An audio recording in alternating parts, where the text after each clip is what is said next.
Hello दोस्तों, कैसे हो। हमारे यूट्यूब चैनल पे आप लोगों का फिर से स्वागत है। दोस्तों यहाँ पे हम कंप्लीट करने वाले हैं 35 क्वेश्चन किससे रिलेटेड, RTE 2009 से संबंधित। तो दोस्तों यहाँ पे आपके सामने रहेंगे 35 क्वेश्चन और आप यहाँ पे आंसर के साथ जो है क्वेश्चनों को सोल्व कर सकते हो। कमेंट बॉक्स में लिख के बताना कि आपके कितने जो क्वेश्चन हैं वो यहाँ पे ठीक हो रहे हैं। वैसे दोस्तों इसके आंसर जो है क्वेश्चन के सामने आपको मिल जाएंगे, लेकिन फिर भी जो है आप अपना मूल्यांकन जो है, या फिर आपने यदि टॉपिक पढ़ लिया उसके बाद में क्वेश्चन जो है किस प्रकार से पूछे जाते हैं ये यहाँ पे आपको पढ़ लेना है। तो पहला क्वेश्चन से अपन स्टार्ट करते हैं, जिसका नाम है कि किसी बालक को प्रवेश के लिए विस्तारित काल अवधि RTE एक्ट 2009 में क्या प्रावधान किया गया है। तो दोस्तों 6 माह तक का जो है प्रावधान किया गया है। दोस्तों RTE 2009 जो है वो 1 अप्रैल 2010 से जो है वो ऑल ओवर इंडिया में लागू कर दिया गया है। और इसका RTE क्या कहता है, right to education, right to education. ये दोस्तों हमारे संविधान में एक एक्ट बना दिया गया है और ये 86वें संविधान संशोधन द्वारा अनुच्छेद 45 तथा 21A के अंदर इसका वर्णन संविधान में देखने को मिलता है, तथा 51 क के अंदर जो है इसका जो है मौलिक कर्तव्य भी इसको बना दिया गया है। यानी कि 6 से 14 वर्ष तक के बच्चों को जो है मुफ्त में शिक्षा दी जाएगी। तथा दोस्तों भारत ऐसा करने वाला 135वां देश बन चुका है, ये आपको ध्यान करना है। तो सेकंड क्वेश्चन है, भारत के संविधान के किस अनुच्छेद के तहत 6 से 14 वर्ष तक के बच्चों के लिए निःशुल्क और अनिवार्य शिक्षा का प्रावधान किया गया है। तो दोस्तों मैंने आपको पहले ही बता दिया, 21A के अंदर इसका वर्णन किया गया है। स्कूल व्याख्याता संस्कृत शिक्षा विभाग में 2020 में ये प्रश्न पूछा गया था। शिक्षा का अधिकार या अधिनियम RTE का राजस्थान में क्या नाम है। तो दोस्तों राजस्थान के पेपर में कई बार ये जो है पूछ लिया जाता है कि RTE को राजस्थान में क्या कहते हैं, तो ये आपको ध्यान करना है। राजस्थान में इसको निःशुल्क और अनिवार्य बाल शिक्षा का अधिकार अधिनियम 2011 इसको कहा जाता है। नेक्स्ट क्वेश्चन है, बालकों को निःशुल्क और अनिवार्य शिक्षा का अधिकार अधिनियम 2009 के अंतर्गत यानी कि SMC, इसको क्या बोलते हैं, SMC यानी कि स्कूल प्रबंधन कमेटी, स्कूल मैनेजमेंट कमेटी इसको बोला जाता है, में महिला सदस्यों की संख्या का प्रतिशत क्या होगा। तो दोस्तों ये आपको ध्यान करना है, 50 जो है महिलाएं यहाँ पे देखने को मिलेंगी, ये आपको ध्यान करना है। ठीक है दोस्तों, तो 50% तो रहेंगी महिलाएं और 50% रहेंगे पुरुष, ये आपको ध्यान करना है। ये RTE के अंदर वर्णित किया गया है कि जो SMC बनेगी स्कूल में उसका इस प्रकार से उल्लेख रहेगा। शिक्षा का अधिकार अधिनियम कानून 2009 के किस अध्याय में विद्यालय और शिक्षकों की जिम्मेदारियों का वर्णन किया गया है। तो दोस्तों इसका वर्णन किया गया है अध्याय नंबर 4 में, ये आपको ध्यान करना है। दोस्तों 7 अध्याय हैं और 38 ऑल ओवर धारा जो है RTE के अंदर वर्णित की गई हैं। ठीक है दोस्तों, तो 7 अध्यायों के अंदर 38 धाराएं हैं, जिनमें स्कूल के मापदंड, स्कूल की परिभाषा या फिर किस प्रकार का कैरिकुलम, सारी जो चीज़ें हैं वो RTE के अंदर बताई गई हैं। शिक्षा का अधिकार अधिनियम 2009 को लागू करना क्यों आवश्यक था। तो दोस्तों ये आपको ध्यान होना चाहिए कि बालकों को दिए गए मूल अधिकारों के अनुसार क्वालिटी एजुकेशन जो है वो संरचना उपलब्ध कराने हेतु जो है RTE को लाना जरूरी था।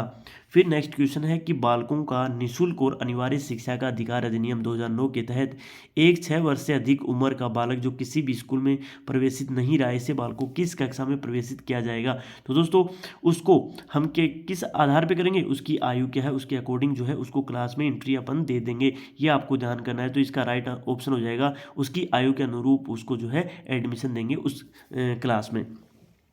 फिर नेक्स्ट है, निःशुल्क और अनिवार्य बाल शिक्षा अधिकार के अंतर्गत विद्यालय प्रबंध समिति यानी कि SMC का गठन किया जाता है, जिसकी क्रियान्वयन समिति के सदस्य में निम्न में से कौन सम्मिलित नहीं होगा। तो दोस्तों इसमें जो है विद्यालय का शिक्षक होगा, प्रधानाध्यापक होगा तथा स्थानीय निकाय यानी कि उस क्षेत्र का एक आदमी चुना जाएगा। बट उस क्षेत्र का जो BEO होता है, ठीक है, BEO एजुकेशन ऑफिसर होता है, ब्लॉक ऑफिसर जो होता है वो इसमें SMC में शामिल नहीं होगा, ये आपको ध्यान करना है।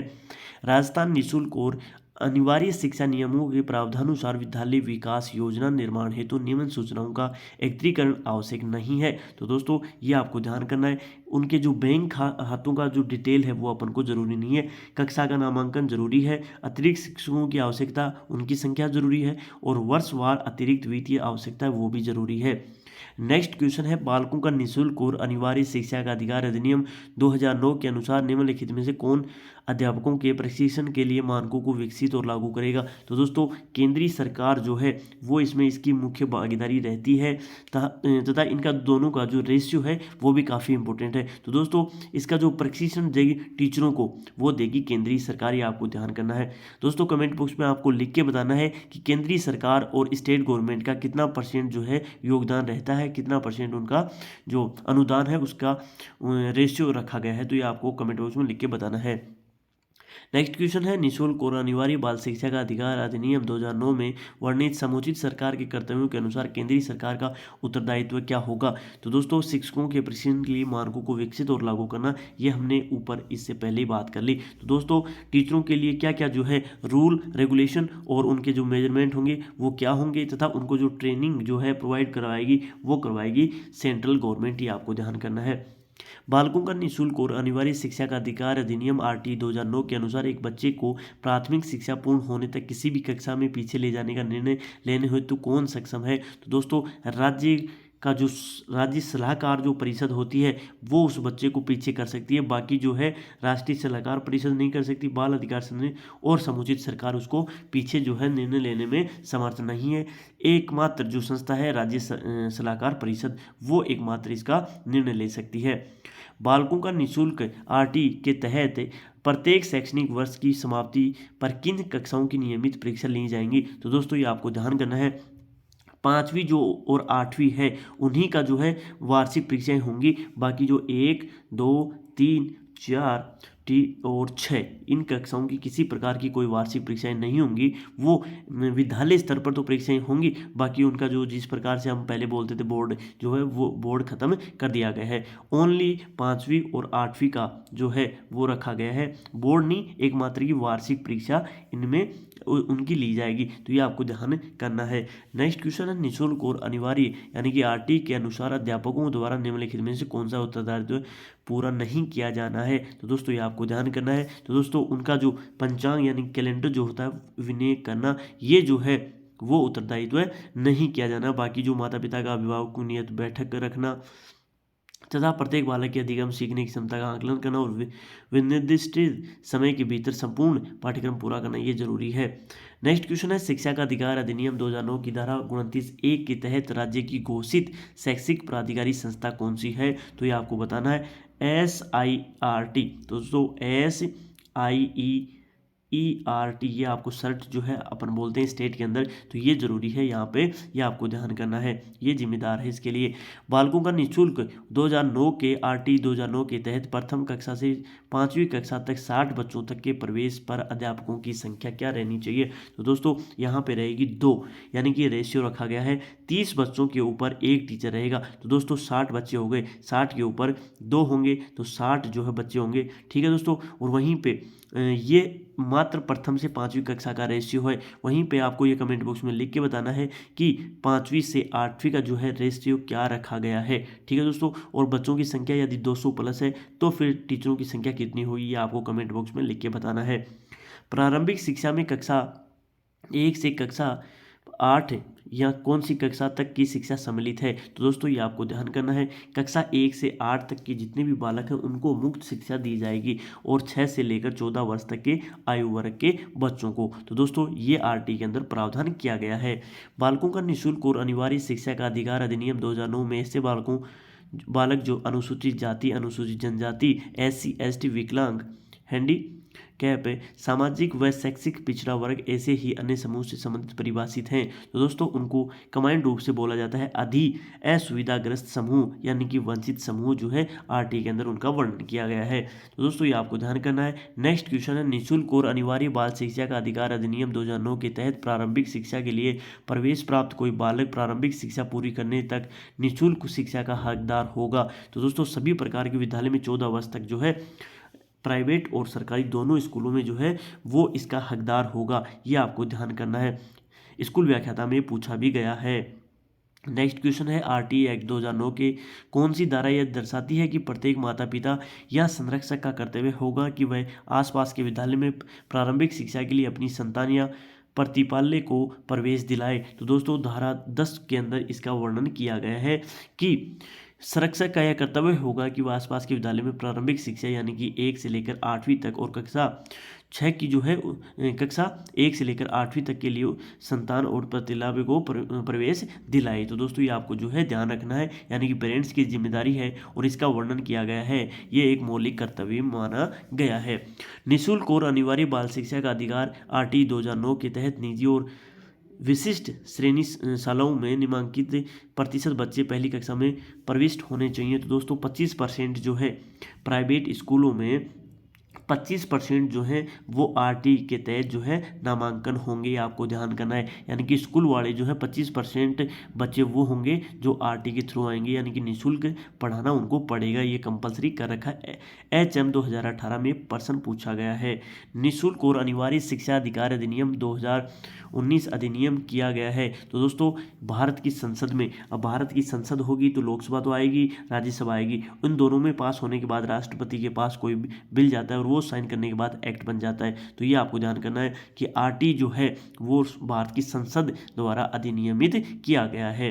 नेक्स्ट क्वेश्चन है, राज्य में निःशुल्क और अनिवार्य शिक्षा अधिनियम लागू होने की दृष्टि से निम्न जिन नियमों का प्रथमतः निर्माण किया गया है उनको शीर्षक रखा गया है। तो दोस्तों उनका शीर्षक रखा गया है, मैंने इससे पहले बता दिया कि राजस्थान निःशुल्क और अनिवार्य बाल शिक्षा का अधिकार नियम 2010 दोस्तों HM 2011 में पूछा गया है हेडमास्टर के लिए।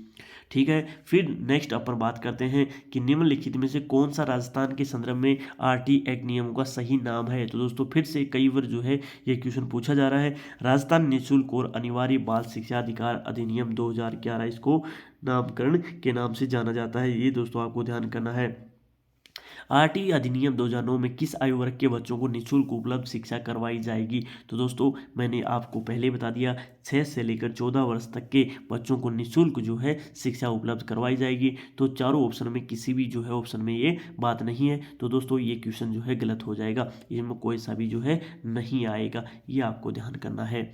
नेक्स्ट है, शिक्षा का अधिकार कानून 2009 के अनुसार यदि कोई विद्यालय कैपिटेशन शुल्क यानी कि रजिस्ट्रेशन शुल्क लेता है तब उसके लिए क्या दंड दिए जाने का प्रावधान है। तो दोस्तों यदि बच्चे का आप एडमिशन करवाते हो और यदि कोई स्कूल कैपिटेशन शुल्क लेता है, एडमिशन शुल्क लेता है, तो उसको उसके खिलाफ जो है वो कार्रवाई की जाएगी कि उसको लिए गए प्रति व्यक्ति शुल्क के 10 गुना का जो है वो दंड दिया जाएगा। ये आपको जो है वो ध्यान रखना है। ठीक है दोस्तों, एक 10 वर्ष की आयु का बालक जो पूर्व में कभी स्कूल नहीं गया तो उससे किस कक्षा में यानी कि उसका एडमिशन जो है वो करवाया जा सकता है। तो दोस्तों आपको ध्यान करना है 10 वर्ष का बालक है तो उसका आधा हो जाएगा, यानी कि 5वीं कक्षा में उसको जो है एडमिशन दिया जा सकता है। HM 2018 में पूछा गया क्वेश्चन है। बालकों का निःशुल्क आरटी 2009 के तहत इनमें से कौन सा कथन सही नहीं है। तो दोस्तों 4 कथन आपके सामने हैं। एक बच्चे को विस्तारित समय में भी प्रवेश दिया जाएगा, एक बच्चे को निःशुल्क एवं अनिवार्य शिक्षा का अधिकार है, एक बच्चे को अधिकार है कि वह किसी भी अन्य स्कूल में स्थानांतरण कराए, आयु के प्रमाण की कमी पर एक बच्चे को विद्यालय में प्रवेश देने से मना किया जाएगा। तो दोस्तों नेगेटिव चीज़ आ रही है, ये भी आपको ध्यान करना है। वहीं पे ऐसा किसी प्रकार का कोई प्रावधान नहीं है कि बच्चे को एडमिशन नहीं दिया जाएगा। तो इसका राइट ऑप्शन हो जाएगा डी, यानी कि अपने आप में ये चीज़ खराब है, बाकी ये तीनों चीज़ें सही हैं। तो इसका राइट ऑप्शन हो जाएगा ऑप्शन नंबर डी, ये आपको ध्यान करना है। बच्चों के लिए मुक्त एवं अनिवार्य शिक्षा आरटी 2009 के निम्नलिखित में किस भाग को बच्चों के लिए निःशुल्क और अनिवार्य शिक्षा कानून 2019 द्वारा संशोधित किया गया है। तो दोस्तों यहाँ पे आपको ध्यान करना है कि भाग 16 में जो है वो कुछ संशोधन किया गया है। और संशोधन क्या किया गया है कि दोस्तों जो बच्चे आंखों से नहीं देख सकते, अपाहिज हैं, उनके लिए जो है ये प्रावधान किया गया है, उनको भी जो मुफ्त शिक्षा दी गई है। तो ये आपको ध्यान करना है। स्कूल व्याख्याता संस्कृत शिक्षा विभाग में 2020 में एक क्वेश्चन पूछा गया था। नेक्स्ट क्वेश्चन है, निम्नलिखित में से कौन सा शिक्षा का अधिकार कानून 2009 के संदर्भ में सही नहीं है। तो दोस्तों ये क्वेश्चन जो है जब भी सोल्व करो यहाँ पे देख लिया करो सही है, नहीं है या फिर है।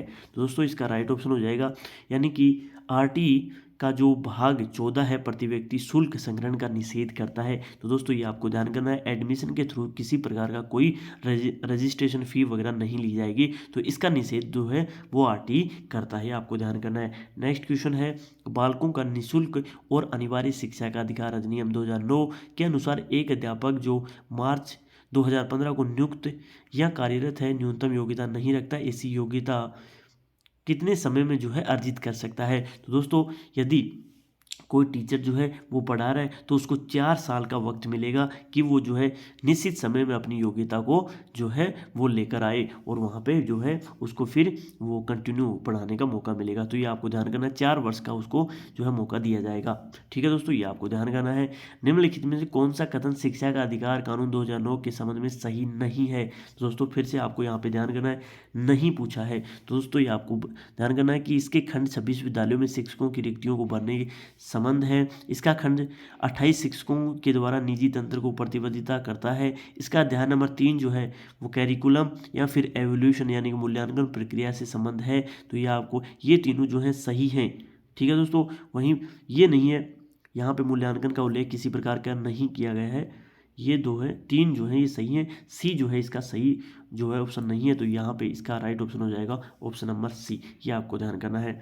बालकों का निःशुल्क और अनिवार्य शिक्षा का अधिकार अधिनियम 2009 के तहत कुल स्वीकृत संख्या में कितने प्रतिशत से अधिक अध्यापकों की रिक्ति नहीं रखनी चाहिए। तो दोस्तों किसी भी स्कूल में 10% से जो है खाली पद जो है वो कभी भी नहीं रहेंगे, ये आरटी कहता है। ठीक है दोस्तों, सेंट्रल गवर्नमेंट हो या फिर जो है स्टेट गवर्नमेंट हो, 10% से कम जब भी पद खाली होंगे तुरंत उनको भरने होंगे, ये आपको ध्यान करना है। शिक्षा के अधिकार अधिनियम 2009 में एक अध्यापक के लिए न्यूनतम कार्य घंटे प्रति सप्ताह निर्धारित किए गए हैं। तो दोस्तों 45 घंटे जो हैं वो किए गए हैं, कितना, एक वीक के अंदर। तो ये आपको ध्यान करना है। वहीं पे मैं बात करूं दोस्तों, एक साल के अंदर एक टीचर के लिए कितने घंटे निश्चित किए गए हैं, ये आपको कमेंट बॉक्स में लिख के बताना है। नेक्स्ट क्वेश्चन है, बालकों का निःशुल्क और अनिवार्य शिक्षा का अधिकार अधिनियम 2009 के तहत 6ठी कक्षा से 8वीं कक्षा के लिए एक शैक्षणिक वर्ष में से न्यूनतम शिक्षण घंटे क्या होंगे। तो दोस्तों ये यहाँ पे क्वेश्चन आ गया, यानी कि 6ठी से 8वीं कक्षा के मध्य जो है एक टीचर के लिए कितने घंटे होंगे। तो दोस्तों 1000 घंटे जो हैं उनके लिए निर्धारित किए गए हैं। तो ये आपको ध्यान करना है। नेक्स्ट क्वेश्चन है और फाइनल क्वेश्चन है, शिक्षा का अधिकार अधिनियम 2009 के मान व मानकों के अनुसार प्राथमिक कक्षा यानी कि 1 से 5वीं तक के 200 छात्रों के लिए शिक्षकों की संख्या क्या होगी। दोस्तों मैंने आपको स्टार्टिंग में क्वेश्चन दिया था कि यदि स्कूल के अंदर 200 बच्चे हो जाते हैं तो वहाँ पे टीचर जो हैं वो कितने होंगे। तो कक्षा 1 से 5वीं तक की बात हो रही है, तो यहाँ पे हो जाएंगे 6 टीचर जो है वो उनके लिए कंपलसरी हैं। तो दोस्तों यहाँ पे ये 35 क्वेश्चन अपन ने कंप्लीट करें। कमेंट बॉक्स में लिख के बताना आपको वीडियो कैसा लगा। यहाँ तक आप लोगों का बहुत बहुत धन्यवाद।